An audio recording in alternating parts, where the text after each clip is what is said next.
राई तुझ्या उपकारा जगी थोर राई.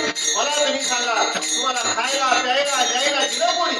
दिले इंद्रिय हात पाय कान डोळे मुख बोलायला वचन. देवाने तुम्हाला सगळं दिलं. अहो खायचं प्यायचं तुमच्या हातात आहे, झोपायचं तुमच्या हातात आहे, उठायचं कोणाच्या हातात आहे? कसे पाक फेडू कसे होऊन राई विठ्ठल